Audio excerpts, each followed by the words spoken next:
Good evening, Dom. My name is Carlos Guzman, and I am from the state of Mexico.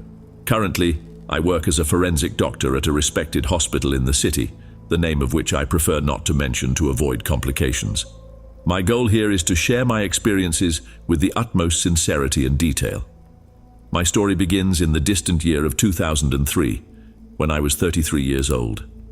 At that time, only a few of us were responsible for performing autopsies on the bodies that arrived daily. Anyone specialized in embalming knows that at first, it is not a simple task. I clearly remember the times I cried when I saw the bodies of children on the cold autopsy table, and even more impactful was dealing with the victims of accidents when their bodies arrived almost unrecognizable, reduced to an amorphous mixture of flesh and bones. Even in those cases, our job was to ensure that the families could recognize their loved ones and provide them with a dignified funeral. Over time, we developed a certain resilience. Emotions remain, but our character strengthens because that is what we were trained for. However, there are times when the cases we face go beyond the knowledge we have acquired. No matter how many books we have read, sometimes we encounter situations that can only be understood by considering other types of knowledge. The account I bring today is about one of those cases. In it, I was forced to accept that there is another kind of knowledge, which, although often wrapped in myths and legends, is still real. And that is why today I consider myself someone with a more open mind to beliefs beyond science. That night, the body of a man murdered during a family gathering was brought to the hospital. From all indications, a fight, aggravated by alcohol, led one of those present to stab a knife directly into his heart. The victim agonized until he died while being transported to the hospital. It was past midnight when I began my shift, completely alone. The morgue area was at the back of the hospital, and in that room, it was just me and the corpse. I was somewhat impacted to realize that the man was covered in scars, seemingly someone who liked to get into fights. His fingers were broken and swollen, probably because he managed to hit his opponent. There was dried blood on his nose, and I observed the same fluid over his broken teeth, which were almost completely rotten. His breath was so foul that not even the smell of alcohol could mask it. His eyelids were open, and his dilated pupils seemed lost in the darkness of his eyes. His face was frighteningly expressionless. Judging by his sunburned and darkened skin, it was clear that he was a man who worked in the fields. When I began to make the incision in his skin, I had the impression that his hands moved slightly. I attributed this to a normal reaction of a body after death. However, what happened next was even more unusual and difficult to explain. I heard a faint murmur coming from the corpse. Instinctively, I looked at his face and, to my surprise, saw his lips moving. I stood there motionless until the phenomenon simply stopped. I couldn't understand what was happening. Clinically, he was already dead. I had checked for any vital signs myself, and in addition, I had already opened his body from the navel to the throat. After a few minutes, I resumed my work, although I was already quite uneasy, especially when I noticed in shock the state of the man's organs. They were darkened, completely different from the expected color in a normal autopsy. I was sure this was not caused by any disease. What really disturbed me was what I found in his stomach, bone fragments, which I examined carefully. These bones had marks that seemed to have been chewed by the teeth of a creature, not a human being. I withdrew my hands from the body. The strange murmuring repeated. When I looked again at the corpse's face, I felt my world collapse. That dead man was staring at me with his dark, hellish eyes. Then he began to sit up. Terrified by the sight, I took several steps back, nearly tripping in fear. I tried to scream, but no sound came out. My mouth went dry and my tongue felt glued to the roof of my mouth. The man, now sitting on the table, watched as his entrails began spilling out from the cut I had made minutes earlier. He turned to me and let out a terrifying scream, like something from beyond. Slowly, he got up from the floor and began crawling towards me, growling like a wild animal, full of fury. My body froze, and I ended up falling backward. Even trying to get up, I couldn't move a muscle. Meanwhile, he kept crawling, spreading his entrails and organs all over the floor. Gradually, his movements slowed until the growling ceased, and he stopped moving. He remained lying on the ground, with his hands in front and his chin resting on them. His eyes turned completely white. Shortly after, as if it were an involuntary reflex, he curled into a fetal position, and suddenly, his appearance began to change. The corpse's skin darkened further, and I could clearly see it wrinkle and dry up, resembling a decaying fruit. Black hairs began to emerge on his body, but as they grew, they fell off like the fur of an old dog losing its coat. His nails went through the same process. They turned black and lengthened until they detached. His eyelids shrank, sealing his eyes inside the sockets. His mouth slowly closed as yellowish liquid gushed out, staining the canine teeth that he previously did not have. It seemed that this being's body was accelerating the decomposition process as it transformed into a creature, as if death was in a hurry to consume it again and throw it into the depths of the abyss. This process continued until the corpse turned into a mummified beast. Even the human remains outside of it, reduced to rotting, foul-smelling organic pieces. Where there had once been blood, there was now only a sticky, repugnant black stain.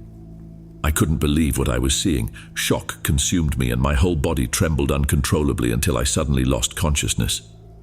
When I woke up the next day, I learned that I had suffered a heart attack that almost killed me. At that moment, I couldn't clearly remember what had happened. It took me days to recover the memories of every detail.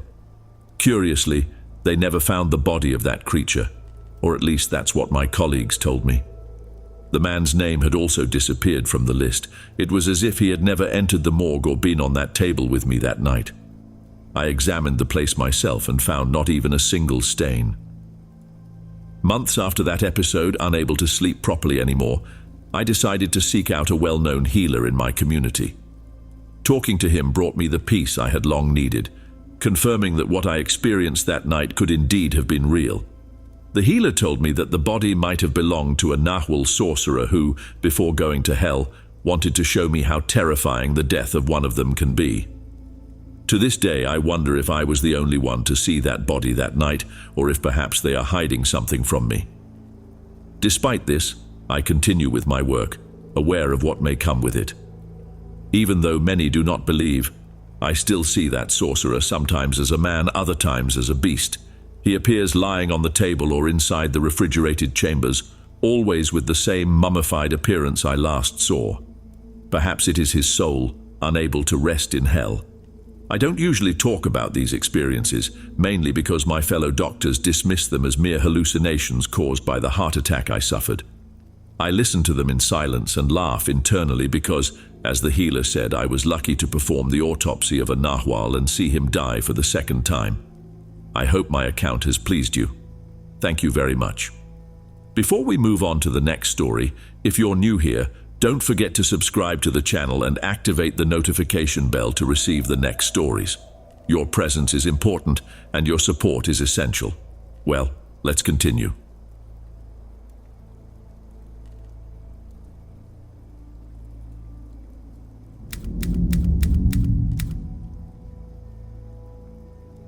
Among all the careers someone can choose, I believe this is one of those that demands the most mental strength, not only because you need to be emotionally prepared to perform it, but also because on many occasions things happen that, if you don't have the strength to deal with them, can push you to the edge of sanity. My name is Jorge Ramos. I am 69 years old. I live in Mexico City, and I am a retired coroner. What I'm about to recount happened when I was still practicing this delicate profession many years ago. But I must emphasize that I did not live through this experience alone. Another person played an even more involved role than mine. I am talking about Pedro. This young man, who was just starting his career, came from a small town in the interior of Morelos, where many aspire to leave rural life to become professionals, chasing the dream of fulfilling their ambitions and, above all, ensuring a better financial future for their families. With an outgoing personality and always in a good mood, Pedro spent most of his time by my side while I performed autopsies. One night in July of 1997, I had to work a double shift. It was an isolated situation, as unfortunately many accidents were happening in the city, and the victims ended up on the metallic table where I worked. That night, Pedro arrived late, clearly shaken. He seemed nervous, and a slight tremor in his sweat-dampened hands revealed the turmoil he carried inside. He didn't want to give me many details. I accepted his flimsy excuse that he was nervous about the shift starting and let the matter rest there. By then we had already received another body. It was that of a poor elderly lady who had arrived with most of her bones fractured after being run over by a car. The impact had taken her life immediately. I walked down the long corridor towards the morgue room alongside Pedro, who followed in complete silence. His behavior was the same as when he had arrived that night, but I clearly noticed that he was uncomfortable. I tried to break the silence and asked if he knew the result of the soccer match of the national team that had taken place that afternoon. In fact, I never missed those games, but my goal was merely to distract him, to lighten the cold atmosphere we had there. When we entered the room, I asked him to prepare the necessary instruments for the autopsy while I turned on the old radio, a companion of so many long nights, to try to break the deep silence that always surrounded the lifeless, immobile bodies. I went over to the body and removed the blue sheet that covered it. I called Pedro to come closer and see the deceased, intending to offer him some words of encouragement. You know how we older folks like to do that. But his unexpected reaction left me perplexed. The sound of the metal tray hitting the floor echoed through the room. All the surgical instruments scattered across the floor. The expression of horror stamped on his pale face, with his wide eyes fixed on the body, took me by surprise. This was not the attitude of someone who had already witnessed many similar scenes. Something was happening with Pedro. He stood paralyzed for several seconds, his gaze locked on the deceased woman's face. Almost immediately, a fine layer of sweat began to appear on his forehead. I asked him if he was okay, if he needed anything, or if he felt like he could work that night. He avoided responding directly, quickly picking up the instruments from the floor while, with a trembling voice, apologizing for his inattentiveness, promising it wouldn't happen again. I insisted, suggesting that he step outside for a bit to get some air and relieve whatever was bothering him, but he also refused that idea. So I urged him to return to his usual responsible stance, as he always did, so we could begin the journey that had barely started. He apologized again. I took the sharp scalpel, positioned it over the cold, wrinkled skin of the body, and that's when things started to happen. The deceased lady must have been around 60 years old. The femur of her left leg and the humerus of her right arm were exposed. 2 ribs were also visible, and the skin around each bone revealed the bruised red flesh, with torn tendons and blood clots reflecting the brutality of how she had lost her life. Her face still displayed the expression of fear she felt before the impact, and what was left of her head was in a terrible state, mixed with strands of long white hair.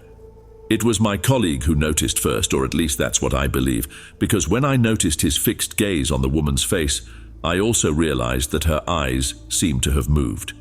Now they were staring directly at Pedro. I let out a small laugh and reminded him that involuntary movements are common in freshly deceased bodies, that there was no reason to be startled. However, his expression remained incredulous, which made me look again at her eyes, and that's when I saw her mouth slightly open, from which thick reddish saliva began to ooze.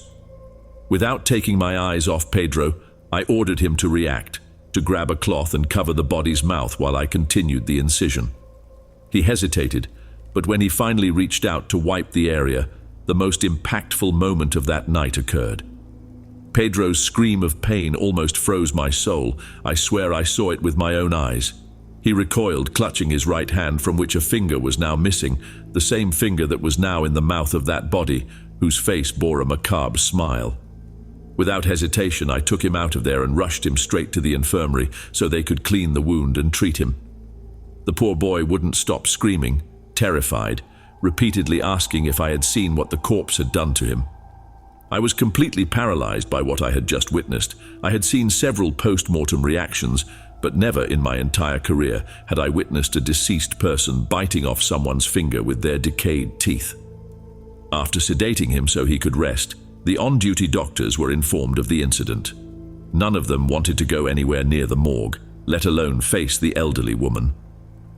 A nurse approached to tell me that the Attorney General's office had called and was on its way, and that under no circumstances should I allow Pedro to leave the hospital. Additionally, I was tasked with completing the autopsy on that sinister body. My years of experience were full of sacrifices, and something like this wouldn't shake my control. I entered the room and stood before the metallic table, but the body was no longer there. My legs began to weaken. I vividly remember feeling my strength abandon me. The cold hand I felt resting on my right shoulder spread through my entire body. As if in slow motion, I began to turn, but I already knew who was there. I knew the moment I recognized the same odor she had exuded minutes earlier. Behind me stood that woman, upright, observing me with such an intense disdain that it numbed all my senses. She seemed to be trying to say something, or at least that's what I deduced from seeing her slowly move her mouth, but she couldn't. Grotesquely, her lower jaw simply fell, hanging by a thin strip of skin, swaying like a repulsive pendulum. Soon after, her body collapsed to the floor, once again lifeless. I stood paralyzed until I regained my clarity and ran out of the room. Luckily, another colleague took over the task of finishing the autopsy on the elderly woman, as I was in a state of shock. A few days later, the family came to retrieve the body, contact that was only possible thanks to Pedro, who knew her. That's why he was so deeply affected when he saw her on that cold table that night. That woman had been a witch from the same village as Pedro. He had witnessed the accident that took her life, which is why he had arrived so strange at work that day. He never imagined that her body would be brought to the hospital where we worked, and that was how we found an explanation for everything that happened that night.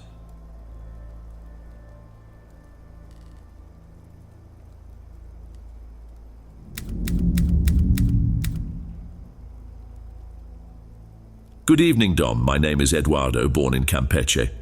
Today I bring a story I lived through during the long hours I spent cutting crows. Don't get me wrong, I'm talking about a morgue.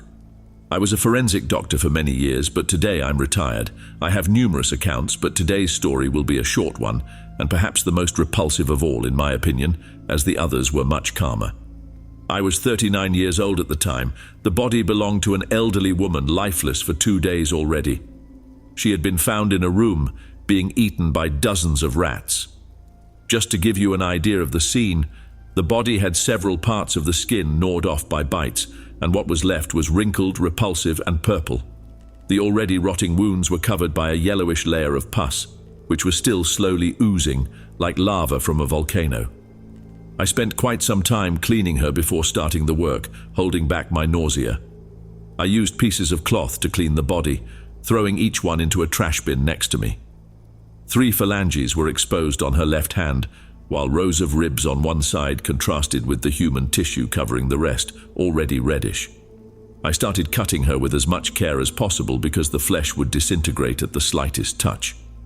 When the scalpel reached her chest, I had to stop because her rigid, flattened breasts began to expel a purulent liquid, writhing as if alive.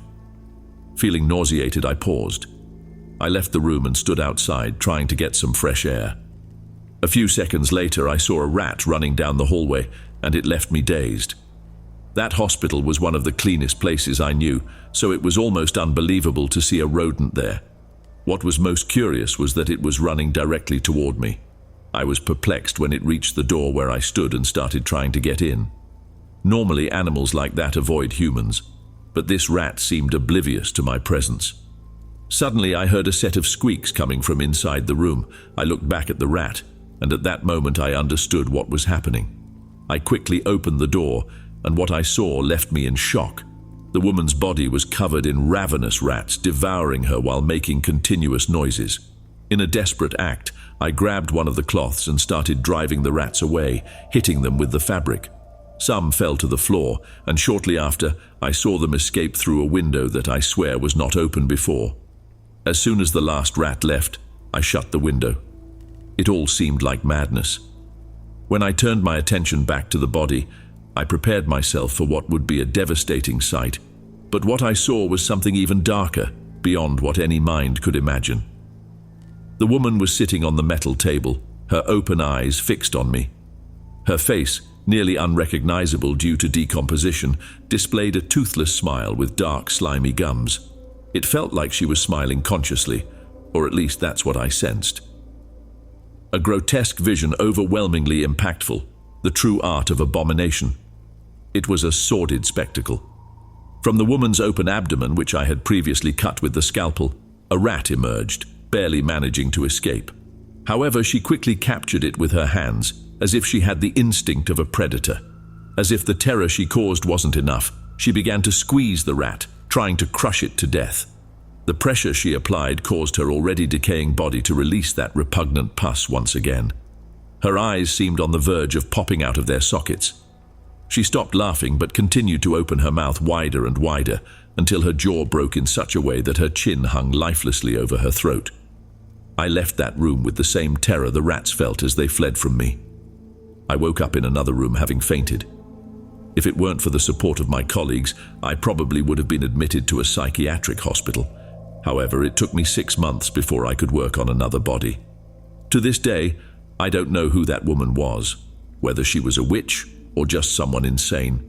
They say she lived alone and fed on rats, but I know exactly what I saw. Even today, I get chills thinking that the rodents were only there to collect what was owed to them. If you're enjoying these stories, don't forget to leave your like. It's very important. Well, let's continue.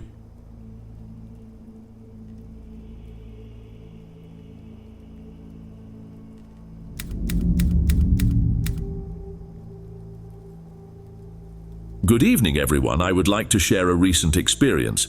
I am a forensic doctor. I work at the city morgue, and I also do night shifts in neighboring villages. It was during one of those shifts that the event I am about to recount took place. You've probably heard many stories from such places, but I assure you, this one will make your hair stand on end. The body of a 40-year-old man arrived, covered in tattoos. I got chills when I learned how he died, a settling of scores that ended with other men inflicting the worst death on him. 3 precise stabs to the heart. It's worth mentioning that I was alone. The morgue is an isolated room, so to get there I must walk away from the rest of the hospital. As I began the autopsy, a faint but close sound disturbed me. I paused for a moment to investigate, but nothing seemed out of the ordinary. Still, I resumed my work. The moment I opened the body, the lights went out, plunging the place into complete darkness. A cold shiver ran down my spine when I realized that the rest of the hospital remained illuminated. I went to the circuit breakers and noticed that one of them had been turned off. As soon as I switched it back on, the lights returned, but along with them came a loud crash that caused the door to swing open, freezing me in place. As if in slow motion, I turned and saw before me something no one would ever believe seeing in their lifetime.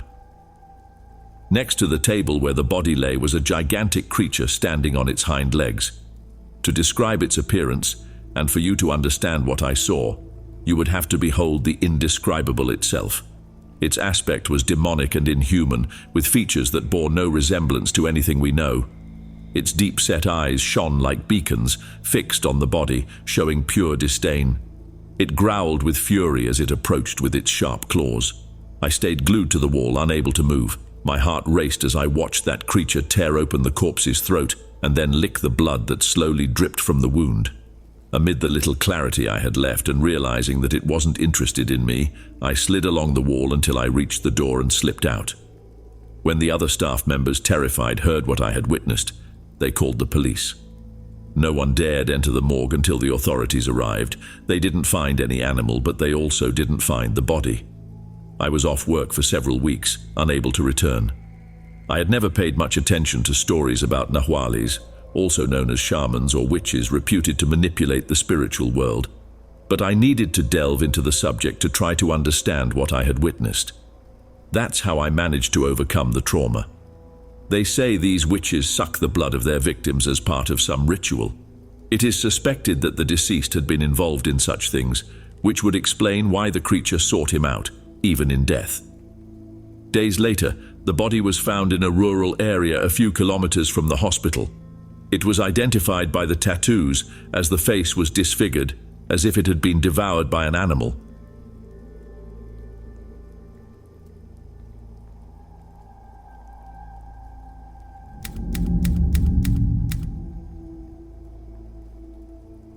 My story takes place in the year 2000.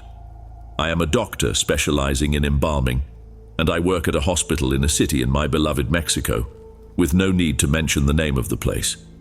Since I was young, my grandparents passed on their faith to me, and when I reached adulthood, I faced the choice between pursuing the career I practice today or studying to become a priest. I mention this because I believe it has a connection with what happened, as the devil uses any opening for his traps.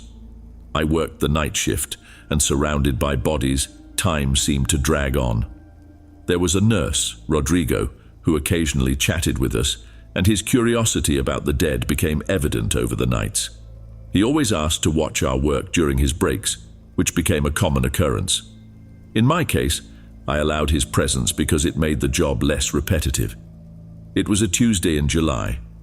That night I received the body of a woman who had passed away just a few hours earlier. I was alone when I picked up the report and was surprised to see that she was a nun. My connection to religion was instant. I never thought I would one day deal with the body of a religious woman. She was young, 25 years old, and I admit with some embarrassment, she was very beautiful. I felt uncomfortable having to see her without her garments, but my professional duty had to prevail at that moment. Beautiful woman, isn't she? I heard a voice behind me. It was Rodrigo, smiling and offering to accompany me once again that night. I agreed, saying yes, she was beautiful, but he should be careful with his thoughts. After all, she was a nun. With the scalpel already in hand, I started to touch the body, looking for the right point to begin the incision, when Rodrigo spoke again. His words, I confess, left me perplexed. He asked if her skin was soft, if it felt good to touch her, and absurdly, if I felt any desire for her. I was stunned, and I turned to face him. He kept smiling. He had never spoken like that about a body before, and whether it was a joke or not, it deeply bothered me. I told him it would be better for him to leave, as that joke sounded sick. Then, I turned my attention back to the deceased's body. What happened next was completely unexpected. Without warning, I felt his hand grab the back of my neck with force, while the other pushed my head toward the woman's abdomen. That gesture left me paralyzed for a few seconds. He was pressing me with a force that seemed impossible. I felt the coldness of the nun's body against my face, and her smell began to suffocate me. I tried to push his hands away with mine. The shock was even greater when I touched his fingers. With effort, I managed to turn my head and finally breathe again. That's when I saw Rodrigo's face was distorted with a malevolent, demonic expression. His eyes had turned red, full of hatred, and the smile that had once seemed normal now appeared sinister. The hands I touched were bony and incredibly hot, and a horrible, unbearable stench emanated from him. I endured only a few more seconds. The wretched man kept pressing me until I lost consciousness. I regained it lying on the floor, weak, nauseous, and confused, not knowing if what I had experienced was real or just a hallucination. The nun's body was almost intact, but something had changed. Her private parts had been violated, and on her abdomen, an inverted cross had been carved with the scalpel. Trembling, I managed to crawl to the area where my colleagues were. They were shocked to see me in that state, asking what had happened. However, I could only ask about Rodrigo. That's when I learned that on that night, he wasn't at the hospital. His family confirmed that he had stayed home. I'm certain that what I saw was a manifestation of evil itself. That experience had a purpose, because months later, Rodrigo was accused and arrested. We discovered that he had been caught in the morgue, committing inappropriate acts with the bodies.